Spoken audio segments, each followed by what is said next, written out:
Hello students, welcome to दक्षिणा ई classroom. तो आज बेटा एक नया फाइलम, नई कहानी, नई स्टोरी और एक नई जर्नी।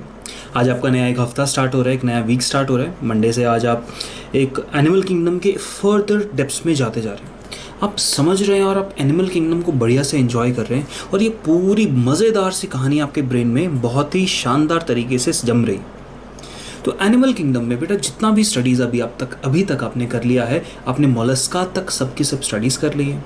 अगर मैं आपसे क्वेश्चन यहाँ से पूछूं, जो बेसिक क्वेश्चंस हैं कि लार्जेस्ट फाइलम कौन सा, सेकंड लार्जेस्ट फाइलम कौन सा, तो इसके एग्जैक्टली आंसर्स आपके पास होंगे कि नहीं। लार्जेस्ट कौन सा होगा बेटा? आर्थ्रोपोडा। और सेकंड लार्जेस्ट फाइलम कौन सा होगा आपके पास? मोलस्का। अब देखिए, यहाँ तक गेम शुरू हुआ। अगर हम एक जनरल पैटर्न देखें तो मैं आपसे क्वेश्चन अगर आपसे पूछना शुरू करूं तो बेटा आप इसकी बेसिक अंडरस्टैंडिंग के साथ आंसर करने की कोशिश करो कि डिप्लोब्लास्टिक ऑर्गेनिज्म शुरू कहाँ से हुआ। ये सीलेंटेरेटा से शुरू हुआ और कहाँ तक चला। देखो, अगर मैं बात करूँ सीलेंटेरेटा की, डिप्लोब्लास्टिक, टीनोफोरा, डिप्लोब्लास्टिक और टीनोफोरा के बाद क्या मिलता है? प्लेटीहेलमिन्थिस। ये प्लेटीहेलमिन्थिस ट्रिप्लोब्लास्टिक है। तो टीनोफोरा तक जो आपको मिल रहा है वो है कौन सा? वो है डिप्लोब्लास्टिक ऑर्गेनिज्म। ठीक है, तो ट्रिप्लोब्लास्टिक के कहाँ से शुरू हुआ? प्लेटीहेलमिन्थीस से। क्लियर? तो प्लेटीहेलमिन्थीस के बाद जितना भी है वो सबका सब बेटा कैसा होगा? Triploblastic organism. क्लियर? अच्छा, आगे देखते हैं और मैं आपसे पूछता हूँ कि सीलोम कहाँ से मिलना शुरू हुआ। बेटा नकली सीलोम, नकली जिसको हम सूडो सीलोम कहते हैं, वो एस्केलमिन्थीस से मिलना शुरू हुआ। यहाँ तक क्लियर होता है। और एस्केलमिन्थीस के बाद जो नेक्स्ट आपको मिलता है कौन सा? एनेलिडा। एनेलिडा के अंदर आपको कौन सा मिलता है? याद रखो, एनेलिडा में पहली बार रियल सीलोम मिला और वो सीलोम कौन सा था? शाइजो सीलोम। सीलोम को भी याद करो बेटा, हमने दो पार्ट्स में बांटा था। एक कट से बनने वाला शाइजो और एक दूसरे प्रोसेस, बडिंग टाइप के प्रोसेस से बनने वाला, आउटग्रोथ की तरीके से बनने वाला, वो था एंटेरोसीलोम। ठीक, एनेलिडा, आर्थ्रोपोडा, मोलस्का, ये तीन फाइलम के लिए हमने एक वर्ड याद किया था, पहले आम काटो। तो बेटा ये तीनों के तीनों, पहले का मतलब प्रोटोस्टोमिक है, आम का मतलब एनेलिडा, आर्थ्रोपोडा, मोलस्का, ये तीनों का तीनों वर्ड हम समझते हैं। और काटो का मतलब शाइजो, कट, शाइजो सीलोम। तो मोलस्का तक आपको मिलता है सीलोम जो है शाइजो सीलोम। तो यहाँ पर जो आज हम टॉपिक शुरू करेंगे, टॉपिक का जो बेटा नाम है वो है अकाइनोडर्मेटा। अकाइनोडर्मेटा में जो देखेंगे आप वो होगा एंटेरोसीलोमेट ऑर्गेनिज्म। ओके, फिर बेटा हम body organisation, level of body level organisation की बात करते हैं। तो हम देखते हैं कि जो टीनोफोरा है, जो आपके पास सीलेंटेरेटा है, वो टिश्यू लेवल है। प्लेटीहेलमिन्थिस ऑर्गन सिस्टम लेवल है। और उसके बाद सारे organ system level of body organisation मिलते हैं। बिल्कुल समझ आता है। आपसे बेटा प्रोटोस्टोमिक और डिटेरोस्टोमिक भी पूछा था, तो मैं बोलता हूँ पहले आम काटो, प्रोटोस्टोमिक, एनेलिडा, आर्थ्रोपोडा, मोलस्का के लिए। तो यहाँ पे एकाइनोडर्मेटा से आपको कौन सा मिलना शुरू हो गया? डिटेरोस्टोमिक। कहानी क्लियर हुई बेटा? इस तरीके से पैटर्न चलता है। तो आइए अब शुरू करते हैं हमारा एक बढ़िया सा मज़ेदार सा छोटू सा फाइलम। फाइलम का नाम क्या है? अकाइनोडर्मेटा। ठीक है बेटा, तो करते हैं शुरू। अकाइनोडर्मेटा बेटा जो फाइलम है, यहाँ पे वर्ड है आपके पास वो अकाइनो और डर्मेटा। बेटा यहाँ पे वर्ड जब भी आपके पास आएगा अकाइनो, ये इंपॉर्टेंट वर्ड है। और अकाइनो हमारे लिए क्या बना रहा है? जो एकदम तीखा तीखा, जो स्पाइनी, जो एकदम तेज़, जिसको हम कहते हैं ना कि बहुत ही बारीक, बहुत ही स्पाइनी जैसे, बहुत ही एकदम एक सुई जैसा जो होगा। यानी अगर आप एक अकाइनोडर्मेटा को देखोगे तो इसके शरीर पे छोटे छोटे ऐसे एक्सटेंशंस होते हैं। इसके शरीर की जो बॉडी वॉल है उस पे ऐसे एक्सटेंशंस होते हैं जो एकदम बारीक पतले सुई जैसे एकदम तीखे दिखाई देते हैं। समझ रहे हो? तो बेटा पूरा का पूरा नाम देखो इस वर्ड को, इस पूरे वर्ड को देखो। यहाँ पे अकाइनोडर्मेटा वर्ड। बेटा जो डर्मेटा है ये कहाँ से आया है? डर्म से। और डर्म का मतलब स्किन तो होता है, जैसे इसको हम क्या कहते हैं? Epidermis, epidermis. डर्म बेटा स्किन के लिए यूज़ किया जा सकता है ना, या फिर मैं बॉडी वॉल को भी तो डर्म बोल सकता हूँ। तो अकाइनोडर्मेटा ऐसे ऑर्गेनिज्म जिनकी बॉडी कैसी होगी? स्पाइनी होगी। समझे? Okay, very nice. These animals have an endoskeleton of calcareous ossicles, hence the name Echinodermata. Word line अजीब सी, confusing सी। एनसीईआरटी का ना बेटा इसी तरीके से आपको ऐसे ऐसे बातें बोलेगा जो आपने कभी सुनी भी ना हो। तो हम पहले हमेशा की तरह क्या करेंगे, अपने कंसेप्ट्स को क्रिस्टल क्लियर तरीके से सीखेंगे। ऑसिकल्स समझाता हूँ बेटा क्या होता है। ये वर्ड ऑसिकल्स, ऑसिकल्स का मतलब होता है स्मॉल बोन्स। क्या मतलब होता है? स्मॉल बोन्स, बहुत ही छोटे छोटे से, एकदम छोटे छोटे से जो बोन्स होंगी वो क्या कहलाती हैं बेटा? ऑसिकल्स कहलाती हैं। समझे? तो अब देखिए, अब एक हमारे पास लेयर है, लेयर के अंदर, बॉडी के अंदर छोटी छोटी तिखी तिखी बोन्स हैं, और बॉडी के अंदर वो जो बोन्स है ना, उसकी वजह से बाहरी परत से बॉडी एकदम स्पाइनी दिखाई देती है। आप समझ पा रहे हैं? जैसे ये वाला आप डायग्राम देखो तो क्या बॉडी आपको स्पाइनी दिखाई दे रही है? हाँ। क्यों? क्योंकि यहाँ पर जो बॉडी है, बॉडी के वॉल के अंदर छोटी छोटी बोन्स हैं, और छोटी छोटी बोन्स जिनको हम क्या नाम देते हैं? इधर ऑसिकल्स बोलते हैं बेटा। क्या बोल रहे हैं हम? ये क्या हो गया? इनको हम क्या बोलते हैं? ऑसिकल्स। ये देखो इधर, इनको हमने क्या बोला? ऑसिकल्स। ये छोटी छोटी बोन्स बॉडी को एक स्पाइनी अपीयरेंस देती है, एक तीखी तीखी अपीयरेंस देती है। क्यों ये कहते हैं? देखो, These animals have an endoskeleton of calcareous ossicles। शरीर के अंदर स्केलेटन है कैलकेरियस, कैलकेरियस यानी कैल्शियम के बना हुआ ऐसे ऑसिकल्स, और इनका नाम इसीलिए हम एकाइनोडर्मेटा देते हैं क्योंकि इससे बॉडी को एक स्पाइनी सी अपीयरेंस आती है। समझे? बिल्कुल ठीक। All are marine. तो पहला पॉइंट हमारा जनरल फीचर्स का, हैबिटेट यहाँ पे क्लियर होता है, ऑल आर मरीन्स। और सिस्टम लेवल ऑफ ऑर्गेनाइजेशन कैसे बेटा? Organ system level of organisation. The adult echinoderms are radially symmetrical। Adult जो हैं वो रेडियली सिमेट्रिकल है। तो बेटा इस एकाइनोडर्म को देखो, हम यहाँ से बॉडी को हिस्से में बांट सकते हैं, ऐसे बांट सकते हैं, ऐसे बांट सकते हैं, ऐसे बांट सकते हैं। आप बेटा बॉडी को जितने मर्जी एंगल से लो, आप बॉडी को कट कर सकते हो। तो ऐसी वाली सिमेट्री क्या कहलाती है? Radial symmetry. तो यहाँ पे एनसीईआरटी कहता है जो हैं एडल्ट्स, जो बढ़ चुके हैं, बड़े हो चुके हैं, वो कैसे हैं? आपके पास रेडियली सिमेट्रिकल, बट, और यही वर्ड भी आपका क्वेश्चन बना हुआ है, बट लार्वा जो है वो कैसा है? Bilaterally symmetrical. तो देखो, अगर मैं आपसे क्वेश्चन पूछूं, विच of the following phylum has a bilateral larva and a radial adult? क्या बोला? Bilateral larva and a radial adult. तो बेटा आपको यहाँ पे ना दो फाइलम्स का नाम आएगा, एक सीलेंटेरेटा। सीलेंटेरेटा में जो लार्वा होता है वो आपके पास है लार्वा प्लैन्यूला लार्वा, जो है बाइलेटरल। बट अगर आप एडल्ट देखते हैं, एग्जाम्पल हम बेटा हाइड्रा को समझते हैं, ये एडल्ट हाइड्रा, ये किस तरीके से होता है? रेडियल। कहानी क्लियर हो रही है? और सेम चीज़ यहाँ पे एकाइनोडर्मेटा में भी चलती है। तो एकाइनोडर्म एडल्ट के एडल्ट जो होते हैं वो रेडियली, और लार्वा किस तरीके से? Bilaterally symmetrical. They are triploblastic. 3 layers हैं, ecto, meso, endoderm and coelomate organism. तो बेटा अगर मैं तुमसे पूछूं तो यहाँ पे कैसा सीलोम होगा? एंटीरोसीलोम। पहली बार किस में एंटीरोसीलोम मिला? Which of the following organisms is triploblastic and contains enterocoelom? तो यहाँ पे आंसर क्या बेटा आपका बनेगा? समझे ना मेरी बात? तो क्वेश्चंस किस तरीके से आप लोग देखने वाले हैं, क्वेश्चंस कैसे बनने वाले हैं, अगर आपको बेटा ये समझ आना शुरू हो जाए तो एनिमल किंगडम आपके बाएं हाथ का खेल हो जाएगा। हमारी जो डाउट डिस्कशन में बेटा बात हुई, आप सब मेरे को एक चीज़ कह रहे थे कि ये ना याद करना ज़रा मुश्किल हो जा रहा है, राइट? बेटा याद करना क्यों मुश्किल हो रहा है? मैं समझा देता हूँ तुम्हें बढ़िया से। हमारे साथ जो प्रॉब्लम है एनिमल किंगडम के साथ, ये मत सोचो कि तुम्हें याद करना पड़ेगा। याद करने के लिए जो 3-4 मेन पॉइंट्स होते हैं ना किसी भी फाइल में, बेटा वहीं से क्वेश्चन आता है। लेकिन अगर क्वेश्चन इस तरीके से है कि इसमें से किस में ऑर्गन सिस्टम है, किस में टिश्यू सिस्टम है, किस में क्या चीज़ है, ये सब बातें आपको समझने के लिए आपको क्या करना पड़ेगा बेटा?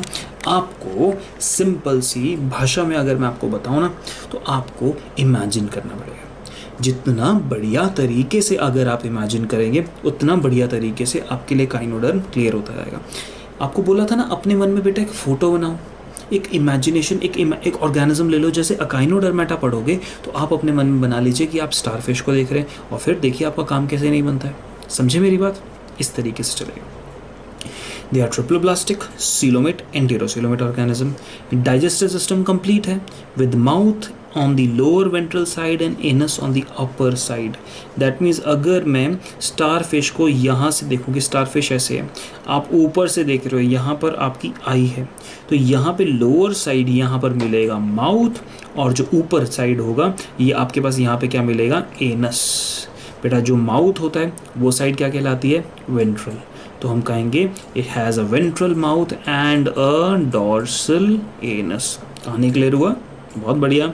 दे are triploblastic and coelomate. Digestive system is complete with mouth on the lower ventral side, clear हुआ, और anus on the upper dorsal side. Line to line, word to word, बढ़िया से आपको मस्त समझ आ रहा है, एंजॉय कर रहे हो। द मोस्ट डिस्टिंक्टिव फीचर मतलब ऐसा फीचर जो किसी में नहीं मिलेगा, सिर्फ इनमें मिलेगा। The most distinctive feature of echinoderms is the presence of water vascular system. एक मज़ेदार सा, एक बढ़िया सा, एक कैरेक्टरिस्टिक फीचर जो किसी में नहीं मिलता है, यहाँ मिलता है। उस सिस्टम का नाम है वाटर वस्कुलर सिस्टम। यहाँ पर पहला क्वेश्चन, वाटर वस्कुलर सिस्टम किस में मिला? आपके पास एकाइनोडर्मेटा। और बेटा वाटर कैनाल सिस्टम किस में मिला? Sponges.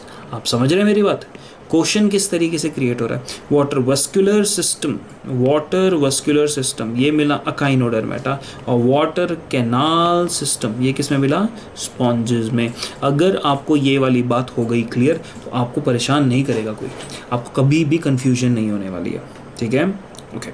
The most distinctive feature of echinoderms is presence of water vascular system, जो किस में मदद करता है? लोकोमोशन में, capture and transport of food, खाने को पकड़ने में और शरीर में ट्रांसपोर्ट करने में, और रेस्पिरेशन में। यानी आपको 3 फंक्शन दिए हुए, लोकोमोशन LCR या CRL RLR। मैं आपको तरीका बता रहा हूँ याद करने का। Locomotion, respiration and capture.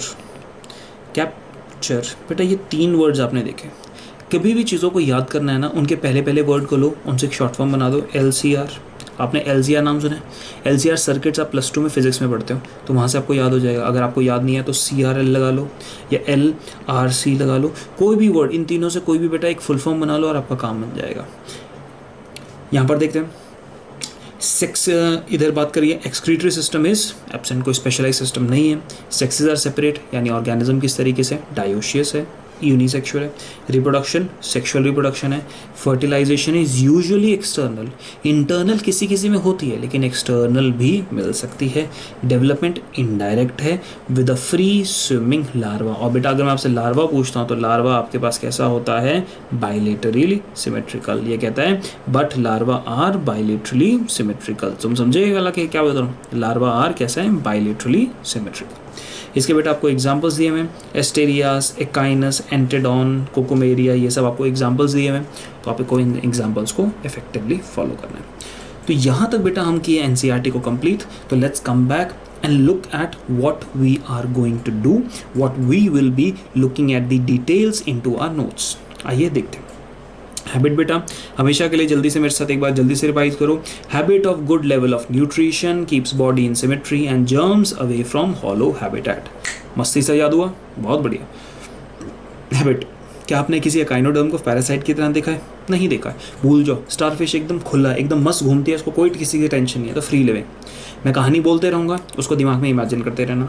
Level of organisation मेरा ऑर्गन सिस्टम है, इसमें तो कोई डाउट होना नहीं चाहिए क्योंकि ऑर्गन सिस्टम प्लेटीहेल्मिन्थेस से शुरू हो गया और चलते आ रहा है। तो बस यही याद रखना था कि प्लेटीहेल्मिन्थेस और उसके बाद के सब। बेटा क्या आपको सारे के सारे फाइलम याद है? अगर आपको सारे के सारे फाइलम याद है तो इसका काम बन रहा है। अगर बेटा फाइलम याद नहीं है तो मैं आपको पहले ही बोल दूं, दिक्कत बहुत ज़्यादा हो जाएगी। याद नहीं होगा एनिमल किंगडम, वो आपका पहला काम था। अगर नहीं याद तो अपने संडे सैटरडे जो 2 दिन आपकी क्लासेस नहीं मिलती, आप लोगों को नहीं क्लासेस होती, उन 2 दिन बैठ के पूरा का पूरा पुराना रिवाइज करो।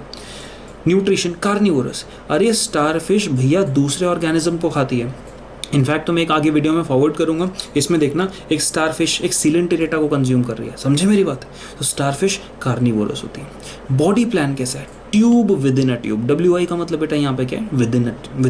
तो tube within a tube body plan है। Tube within a tube body plan भी बेटा प्लेटीहेल्मिन्थेस से शुरू हो चुका था। ओके।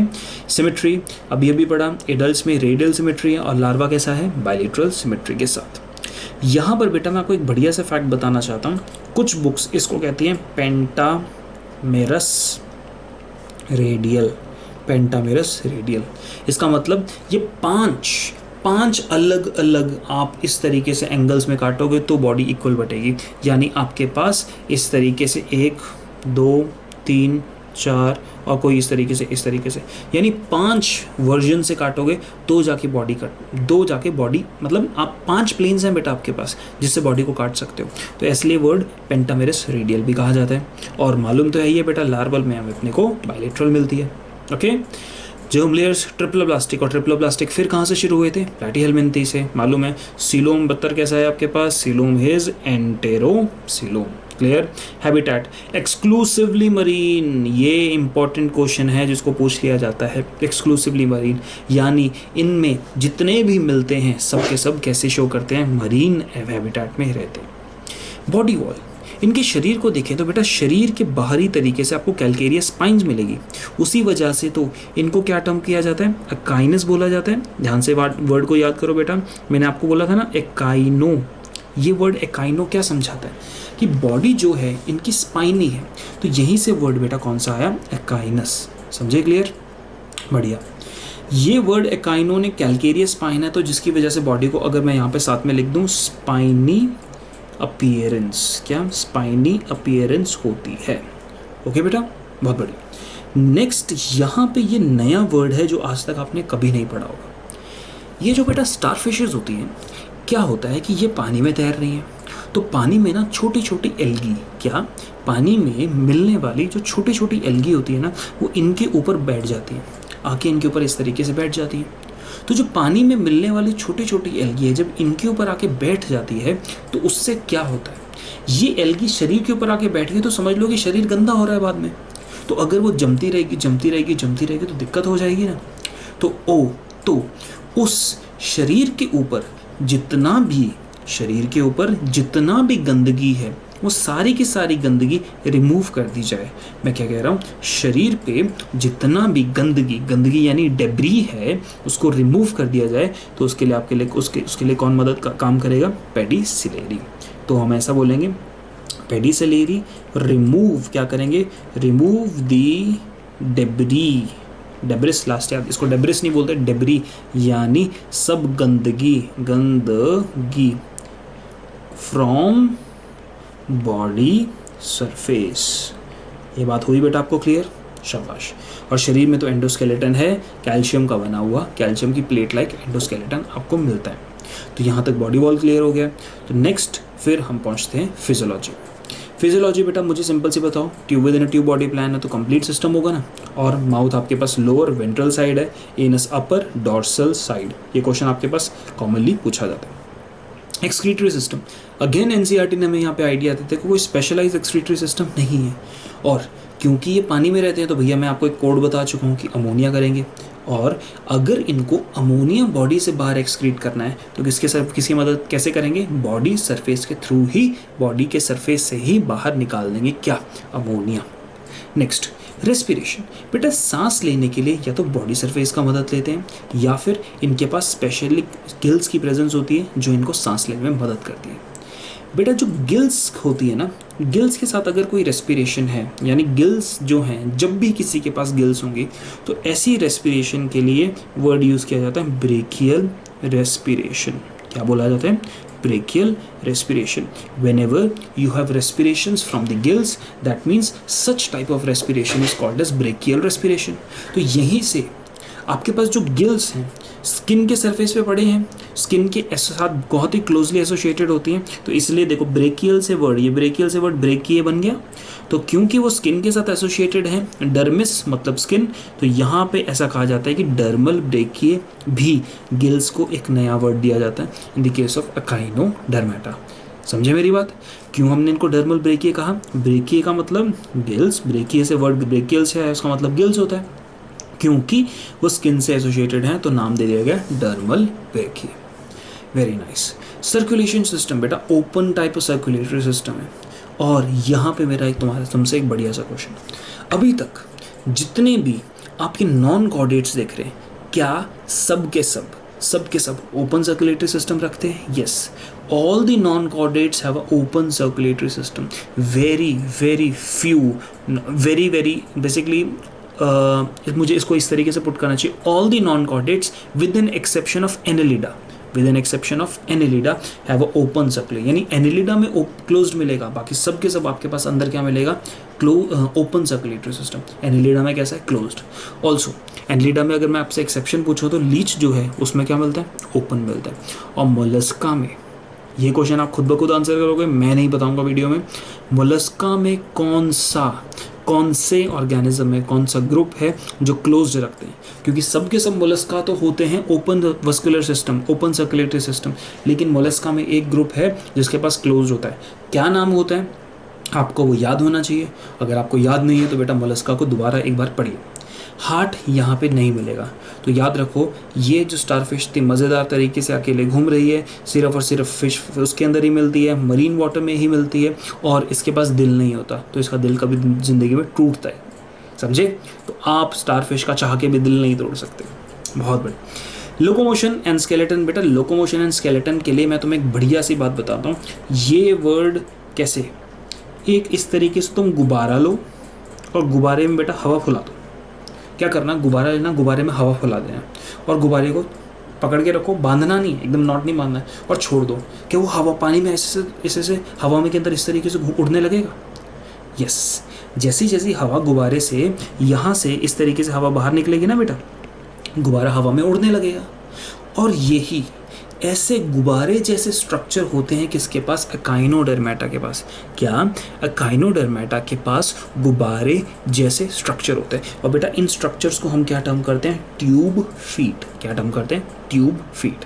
तो ट्यूब फीट एग्जैक्टली है कैसे, वो किसका हिस्सा है, तो मैं एक डायग्राम दिखाता हूँ फिर समझाऊंगा।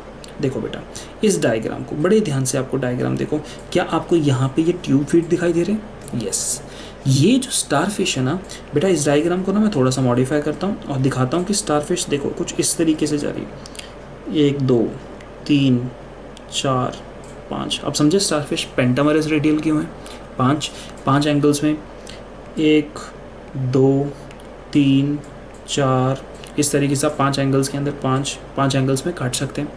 यहाँ पर अब ये स्टारफिश क्या करती है, आपको समझ आ गया स्टारफिश का स्ट्रक्चर में किस तरीके से। अब ये बेटा बॉडी में जो स्ट्रक्चर है ना, ये जो आपको दिखाई दे रहा है मैड्रेपोराइट, ये मैड्रेपोराइट जो स्ट्रक्चर है ये शरीर के सरफेस पे है। तो शरीर के सरफेस में मैड्रेपोराइट से इस तरीके से पानी आता है, और पानी ना बेटा इस यहाँ पे इस इलाके में, जिसको मैं अभी यहाँ पे हाईलाइट करूँगा ना, इस इलाके में पानी यहाँ पर आ जाता है। आप समझ पा रहे हैं, इस एरिया में पानी आया, यहाँ से पानी बेटा फैलता है, यहाँ से पानी फैलते हुए जाता है इधर, आपको ग्रीन होता हुआ दिखाई दे रहा है, पानी यहाँ से फैलते हुए जाता है इन रेडियल कैनाल्स में। समझ पा रहे हो, इन रेडियल कैनाल से पानी फैलता है, और रेडियल कैनाल से, अब देखो जो मैं आपको नए कलर से दिखाऊंगा, रेडियल कैनाल से पानी फैलता है बेटा इधर इस तरीके से, यहाँ पे। इनको हम टर्म करते हैं लेटरल कैनाल्स। क्या टर्म करते हैं, लेटरल कैनाल्स। तो उधर ये जो बीच वाला पोर्शन था, बाहर यहाँ पे पानी आया, किसकी मदद से आया, मैड्रेपोराइट की मदद से पानी अंदर पहुँचा। वो पहुँचा बीच में रिंग कैनाल के अंदर, ये आपको रिंग कैनाल दिखाई दे रहा है। यस, रिंग कैनाल से चारों तरफ फैलता है with the help of the green colour radial canals. Radial canal से फिर साइड में निकलता है लेटरल कैनाल्स में, और फाइनली कहाँ पहुँचता है बेटा, ऐसे स्ट्रक्चर में जो आपको एक गुब्बारे की तरह दिखाई देता है। तो ये वाला जो स्ट्रक्चर है, ये स्ट्रक्चर है बेटा ट्यूब फीट। कौन सा स्ट्रक्चर है, ट्यूब फीट। तो जब पानी बेटा ट्यूब फीट में आया तो पानी यहाँ पे भस सकता है, यानी पानी यहाँ पे स्टोर किया जा सकता है। और जब पानी यहाँ पे स्टोर हो गया तो ये वही कंडीशन है जैसे हवा भरे गुब्बारे की। ये ट्यूब फीट का जो गुब्बारा है, ये ऊपर वाला ये वाला पोर्शन है, इसको प्रेस किया जाता है अपनी मर्जी से। जब इसको प्रेस करेंगे तो क्या इसमें से नीचे से पानी निकलेगा, और जब नीचे से पानी निकलेगा तो क्या आपके पास लोकोमोशन आएगी। यस, समझे। आप याद करो, अभी हमने एनसीईआरटी में पढ़ा LCR, यही 3 फंक्शंस है बेटा। ये तीनों फंक्शन किसके थे, वाटर वस्कुलर सिस्टम के ना। तो यही तो वाटर वस्कुलर सिस्टम जस्ट आपने अभी पढ़ा। तो वाटर वस्कुलर सिस्टम में ये पूरी की पूरी कंडीशन पड़ी, जिसमें फाइनली ये स्ट्रक्चर बेटा क्या कहलाता है, ट्यूब फीट, और आपको एक डेफिनेट काम करके दे रहा है लोकोमोशन का, जो अभी हम पढ़ रहे थे फिजियोलॉजी में। उसके साथ साथ बाहर से फूड को कैप्चर करना और सांस लेना, ये तीनों फंक्शन इस वाटर वस्कुलर सिस्टम के थ्रू निभाए या किए जा सकते हैं। क्लियर हुआ बेटा बात? तो ट्यूब फीट समझ आया, समझ आ गया आपको। लोकोमोशन के लिए tube feet totally clear. Skeleton के लिए बात करें तो बेटा एंडोस्केलेटन है, शरीर के अंदर स्केलेटन है, और कैल्शियम की छोटी छोटी मॉसिकल्स या फिर ये ऑसिकल्स किसके फॉर्म में पड़े होते हैं? प्लेट्स के फॉर्म में। तो क्या ये कैलकेरियस ऑसिकल्स, कैलकेरियस प्लेट्स, एक ही बात होगी। न्यूरल सिस्टम बेटा, ये जो स्टारफिश है इसके पास दिल भी नहीं है और दिमाग भी नहीं है, तो हम कहते हैं ना सर है ना दिमाग है, ठीक, ना दिल और ना ही दिमाग, स्टारफिश के पास कुछ नहीं होता। यहाँ पे आप ये वाला पोर्शन देख रहे हो जहाँ पे रिंग कैनाल है, इसी के साथ एसोसिएटेड होती है ये बीच वाली गोल गोल स्ट्रक्चर नर्व रिंग। और हर पांच आर्म्स है ना, 5, जैसे इस तरीके से हमने देखा था ना स्टारफिश को, अगर आप देखो इस तरीके से स्टारफिश आपको ऐसे दिखाई देगी। तो यहाँ पे रिंग है, ये जो आपको सेंटर वाली ये जो रिंग दिखाई दे रही है ये वाली, ये सेंटर में रिंग है, और यहाँ से एक निकलेगी, दूसरी रॉड निकलेगी नर्व कॉर्ड, तीसरी, चौथी और पांचवी। आप समझे, ये पांच नर्व कॉर्ड्स हैं। तो बेटा nerve rings plus radial nerves. Radial मतलब इस तरीके से निकल रही है। आज तो मैं एक बढ़िया सा कंसेप्ट बताता हूँ, और ये कंसेप्ट, ये वर्ड आपको मल्टीपल टाइम्स आएगा। वर्ड है रेडियल। रेडियल वर्ड कहाँ से शुरू हुआ है बेटा? रेडियस से। तो अगर कभी भी सर्कुलर टाइप की अरेंजमेंट होगी, सेंटर में होगा, तो सेंटर से बाहर की तरफ एक्सटेंड करते हुए क्या ये रेडियस की तरह दिख रहा है? तो आप यहीं पे एक स्टारफिश बना दो, बन गई रेडियल। समझ आ रहा है आपको? तो क्यों इस स्ट्रक्चर को रेडियल कहा गया? क्योंकि जैसे यहाँ पर अभी आपने क्या ये ग्रीन कलर का बेटा ये रेडियल कैनाल देखा, तो क्यों इसको रेडियल कैनाल कहा गया? तो समझो ये सर्कल का सेंटर है, ये एक रेडियस है, ये दूसरा रेडियस है, ये तीसरा रेडियस है, चौथा रेडियस है, और ये पांचवा रेडियस है। ये अगर हम सर्कल मान लेते हैं, क्लियर हुई बात? उसी तरीके से हर आर्म के अंदर, हर हाथ के अंदर, क्योंकि स्टारफिश के 5 हाथ हैं, हर 5 आर्म्स हैं, तो उसके अंदर कौन सी वाली नर्व्स होंगी बेटा? Radial nerve chords. क्लियर हुआ? बहुत बढ़िया। नेक्स्ट चीज देखते हैं बेटा, यहाँ पर रिप्रोडक्शन यहाँ पे कैसे मिलती है? Sexual reproduction.